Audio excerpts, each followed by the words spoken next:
Hello, everyone. Welcome to the 137th episode of the Spiritual Brainstorm. In this video, I'll be discussing, the topic is operating systems versus applications. I'll add an S here, but it's just sort of a metaphor or a comparison for understanding how our reality is structured, understand reality better, and identify a certain pattern in the evolution of how we perceive reality.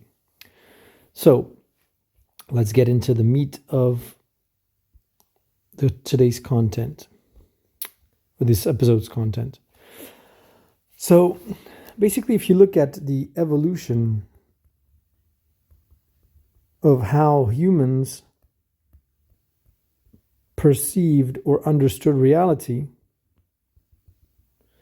so perception, you can use this metaphor of the operating system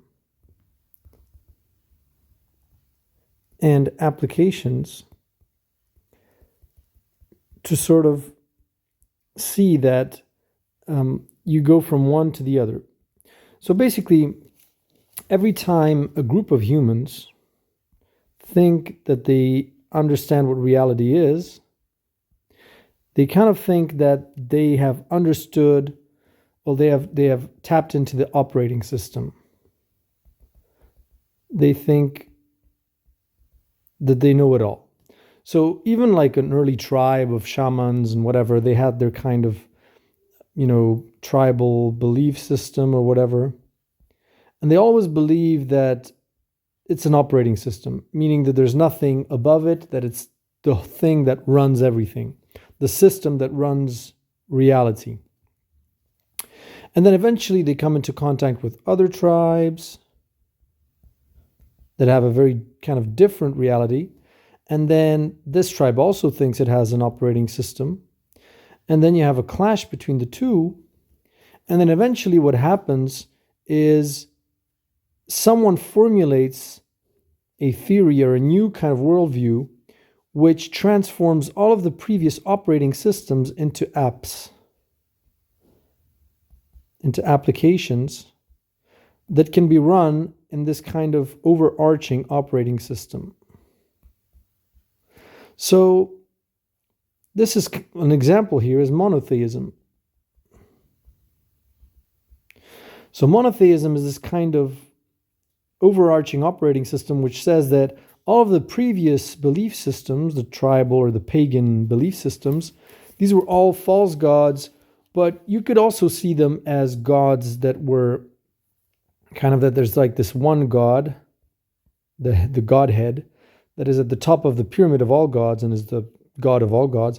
And then you have this hierarchy of other gods that you can still kind of worship and believe, but don't talk about it too much. You can do it. You can like transform your old rituals into, the Christmas celebrations, into whatever else, and pretend like it's monotheism, and still hold all of your kind of beliefs in various saints or whatever, or spirits of nature. Now, don't call them spirits of nature, call them angels, and the bad spirits, call them demons, and, just recycle many of the cultural kind of things that you've built up and place it as an app under the new operating system, which now again is the key to reality. And then the same pattern repeats. Then you have larger groups of humans now, like say millions, or here it was thousands.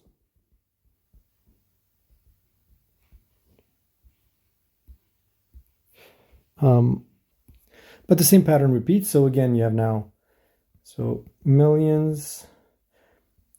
And under monotheism, then you have like the Christians,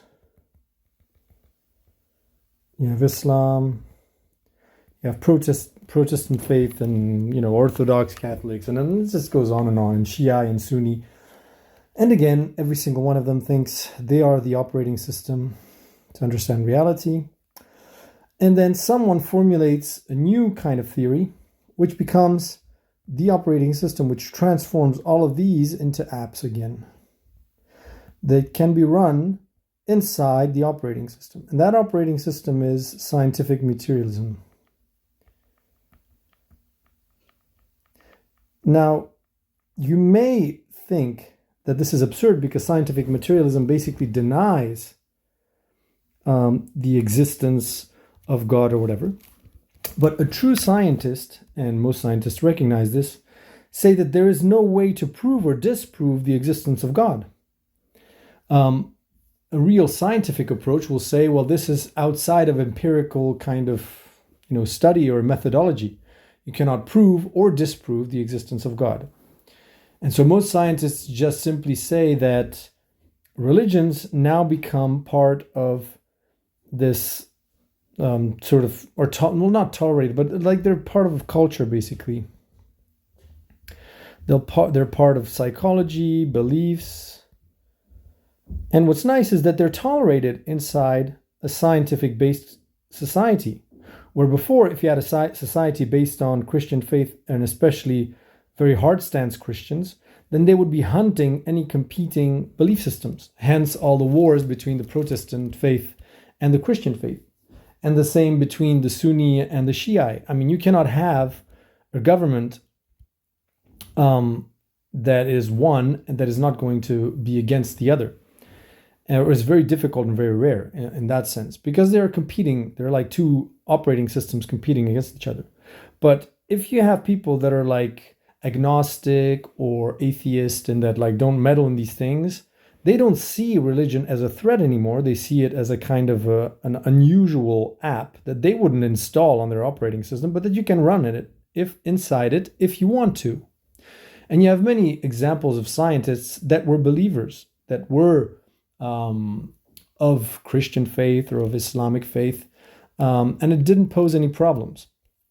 So you understand that still, regardless of what some scientists claim about religion, that they are atheists and they're against religion or whatever, scientific materialism as a worldview is an operating system that can run several different belief systems like monotheism inside it without any problem, without them clashing, because they're all now relegated to belief systems and there is no kind of animosity or violence against them.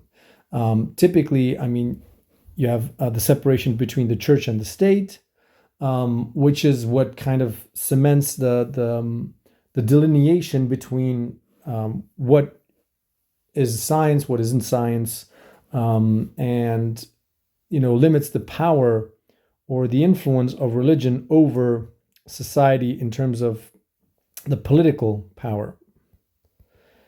And now the political power is more about facts, studies, even though deep down it's more about lobbying and ideology.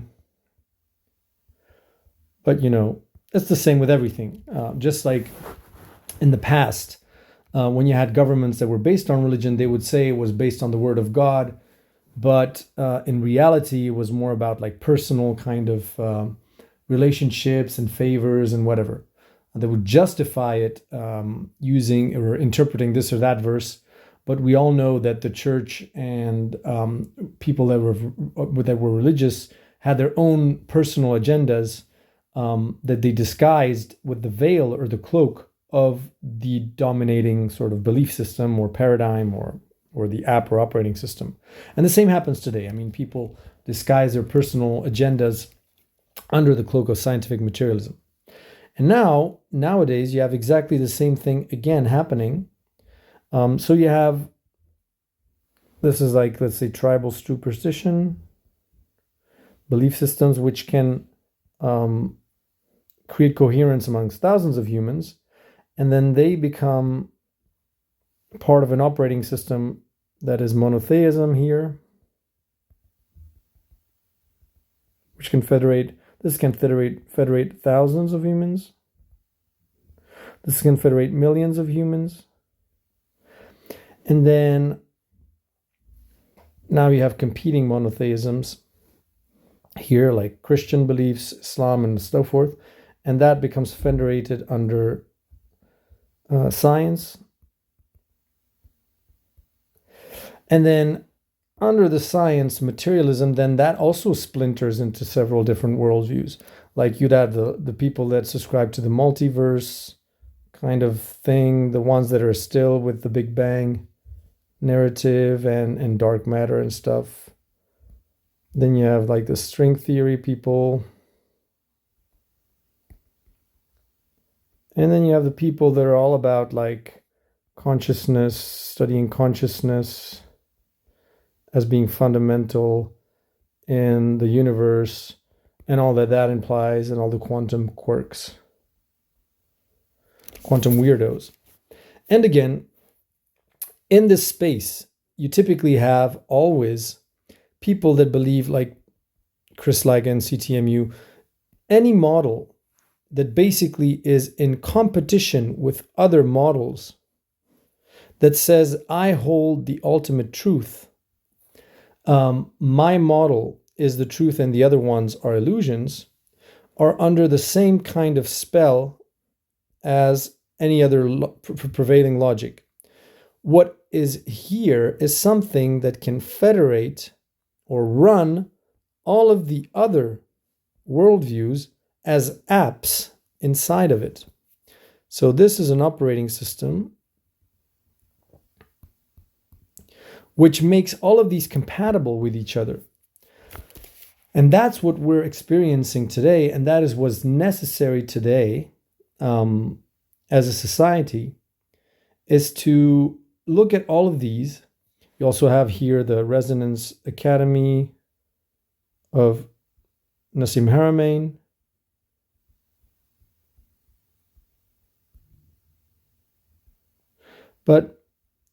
And I'm not saying that some of them are not better than other visions of the world or reality, because it's just like monotheism. Some people would have preferences for one app over another app. And they would find that, for instance, living under very conservative Christian values is not as pleasant as living under more progressive Christian values or interpretations of the Bible and the texts. And that's based on personal preference. And even though you say that it's based on like ultimate truth or something being more true than something else, it all boils down to your subjective experience within a certain app. And the same holds true for all of these different views of reality. What it boils down to is you may subscribe to one or the other, but ultimately what's most important is the experience. And now understand what this kind of thing allows you to do. So the first thing is, when you find an operating system, which is what I'm trying to do basically. If you follow this channel, I also claim that basically with my worldview, it doesn't contradict any of these.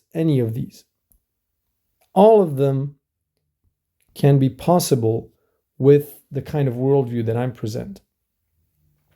But the danger is, and that's something that I've also experienced, is since you are in this operating system, now you want to stick there and stubbornly sort of say, oh, this is the truth, I'm going to stick here forever. And why that's not a good idea is that here in this operating system, especially when it's young, your experience is purely mental or not material. So let's just go back and I'll tell you what that means. So imagine the emergence of science as a worldview in the 17th century or the 18th century, all right? How much was there for science to show? I mean, there was plenty of churches where you could practice the Christian faith.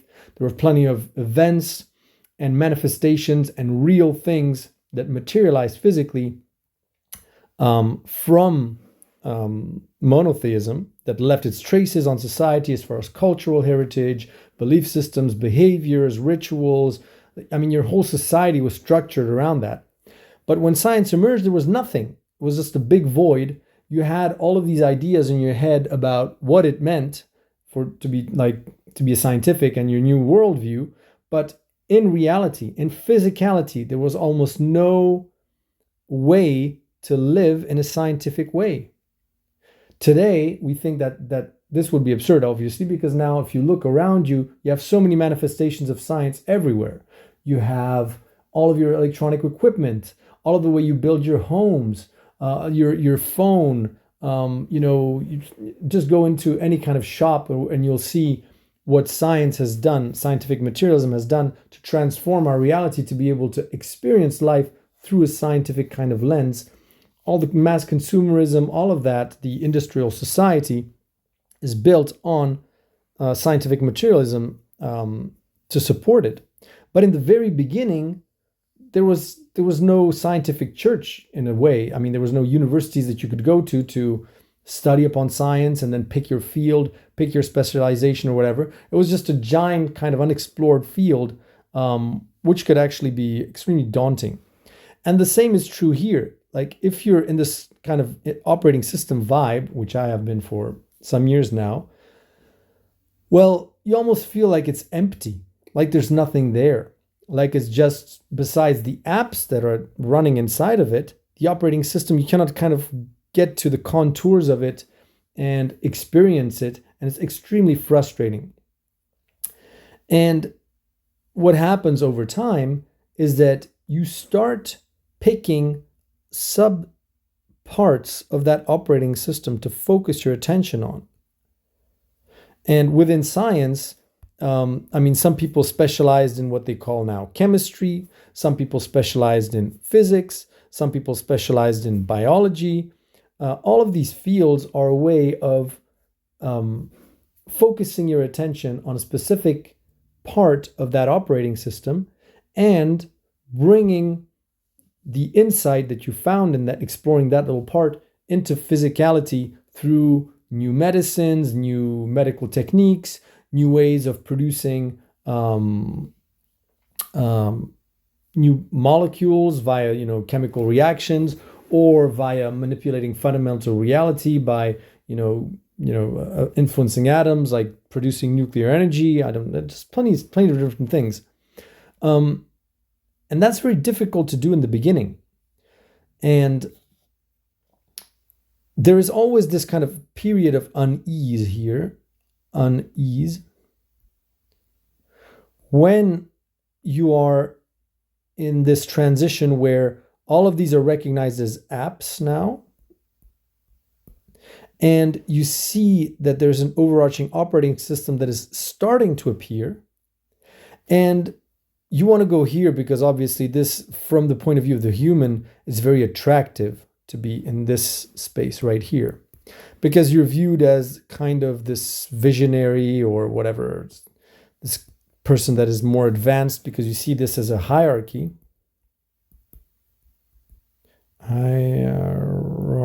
Oh my God, my spelling's terrible. Hierarchy. And you think that this is good or better / better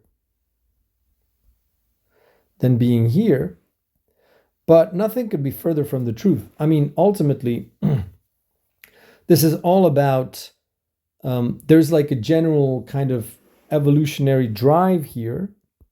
And just like, seasons, spring, winter, summer, autumn, there's a rhythm to this kind of evolution, and humanity is at a certain scale.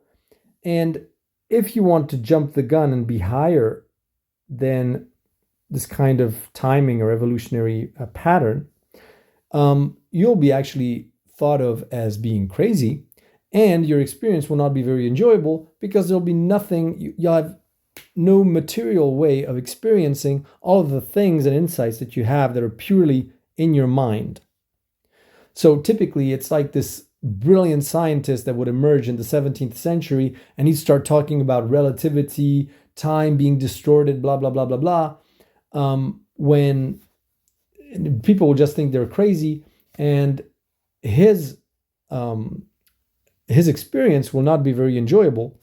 Whereas if he were just experimenting with heat and creating machines and machinery, and trying to explore the field of thermodynamics or something like that, maybe that would have been a much more enjoyable experience. Let me just get the Wi-Fi out. Um, and so if you're way below here, then you're also not going to have a very enjoyable experience. Why? Because here it's like you're still in this kind of tribal vibe, and you're still trying to perform, let's say, sacrificial ceremonies where you try to like kill, your goat or something. People will think you're crazy as well. They'll also judge you for being crazy. And so there's this sweet spot that is somewhere here, and not for everyone, only for those that want to I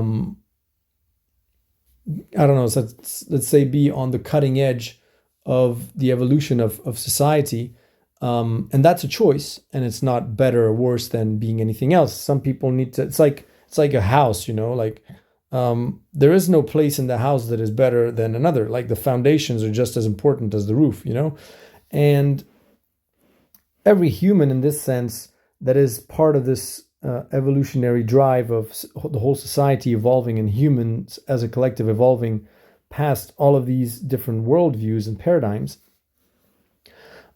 is much like a house that is being built, with the foundations still there, still in place. I mean, we still perform plenty of different rituals. It's just that we've made them compatible with the evolution of humanity, and we don't perform sacrifices and rituals like that, but we still have Christmas, and we still have certain rituals that we do that we find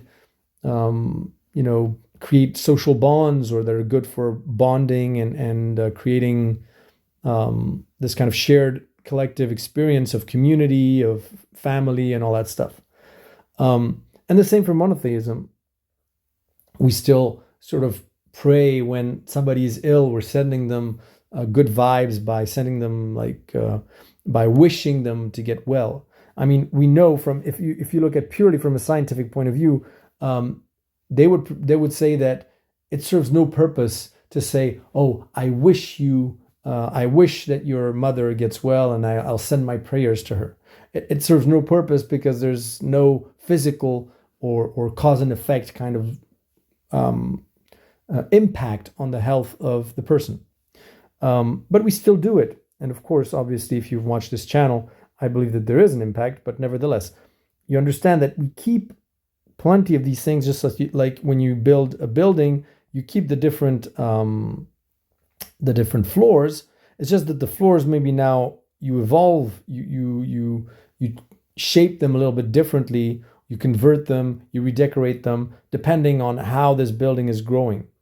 And sometimes you need to reinforce them. I mean, for instance, the foundations, you need to if you start building a building that is now 10 floors high when you only thought it would be 1 floor high, I mean, you need to do some serious groundwork here.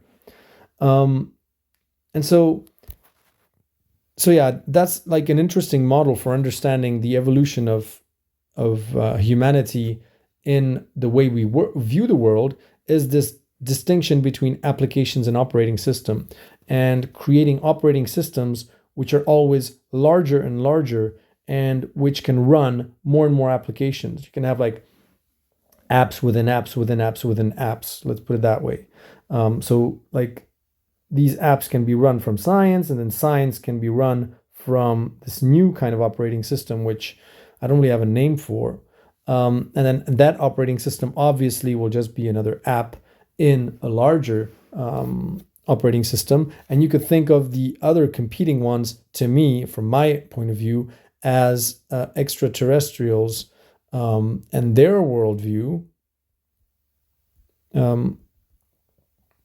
And, just like in Star Trek, where you'd have like the Ferengi and the Cardassians and the Romulans, and they'd each have their own kind of very specific technology, and then they come like they're confronted with the Borg, they're confronted with beings like the Q,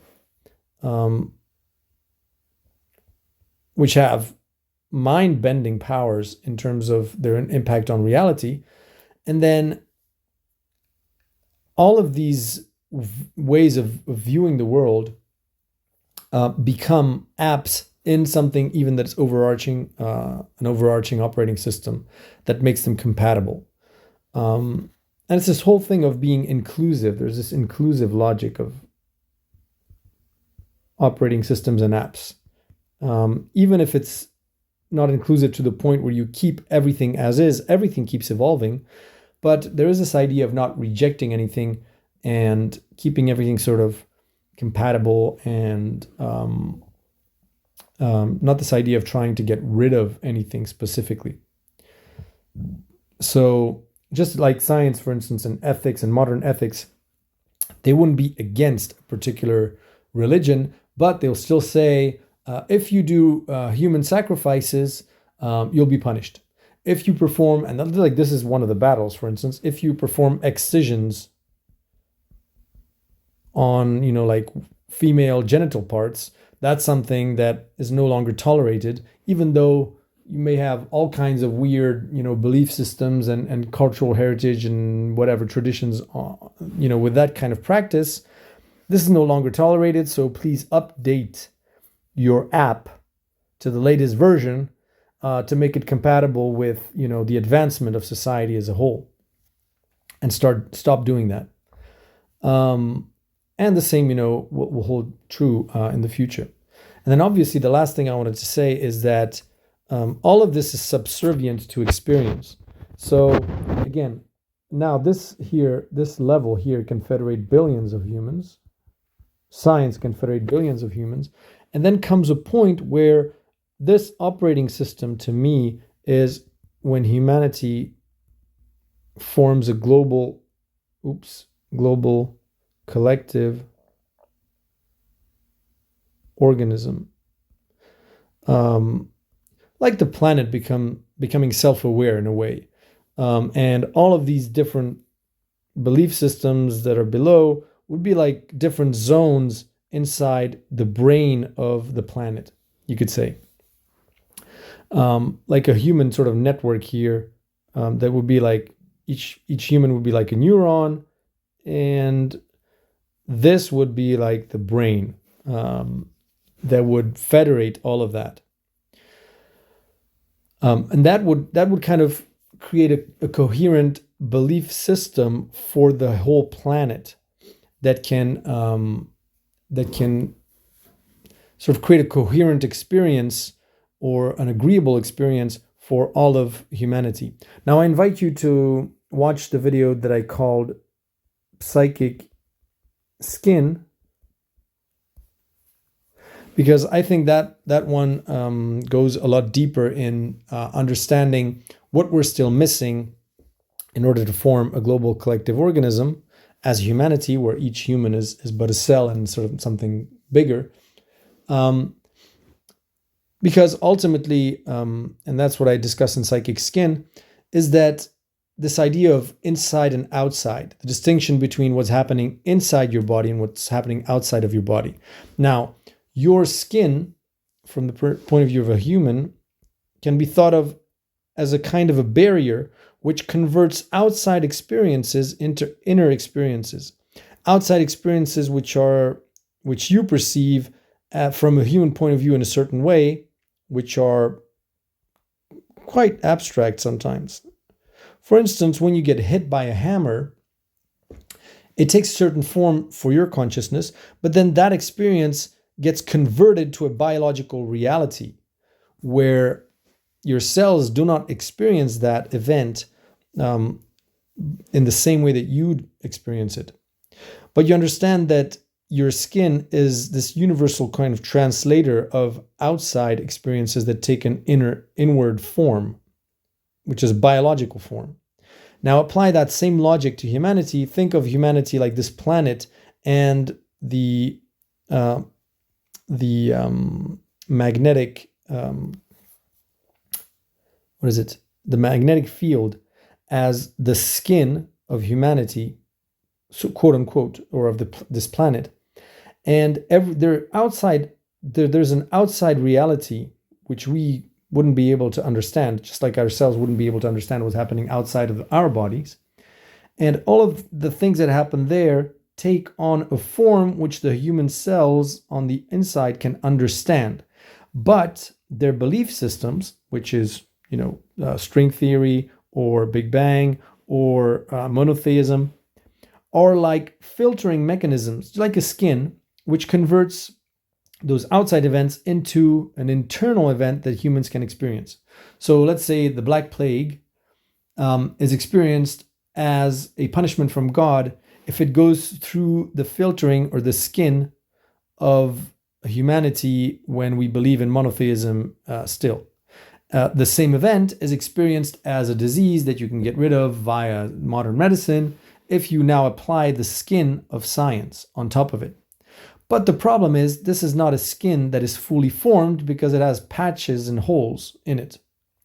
And it doesn't provide for a coherent experience for all of humanity, or an experience which not necessarily is coherent, but which is harmonious and whole. So again, if I take the example of being hit by a hammer, your stomach cells will not experience that event in the same way as your bones where the hammer hit, for instance. Every organ in your body will have a different kind of experience of that event, but still there is a kind of a coherence that ties every organ with every other organ. And that's what we're missing and that's what I call this operating system, is a way to this universal converter or translator of outside events that are going to take a certain form of at the level of humanity.